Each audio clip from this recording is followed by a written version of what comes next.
Çadır getirip kuramıyorum.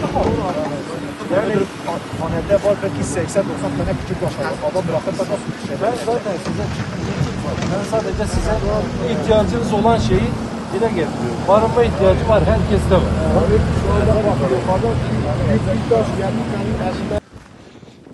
Bunun haricinde geri kalan evlerde Çatlaklar var. Efendim. Aynen. Başım Allah razı olsun. Kalbet kim ki acele haber de kim de günde kormak o haberdir. Tamam, teşekkür ederim. Allah razı olsun. Serserim.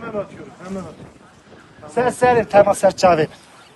Serserim. Ağrı valisi. Zaten yalnız millet işte çoşkut gözükmez. Valla ben o biraz orta bir şey olmayı evet bana. O boy kulağına sana atın.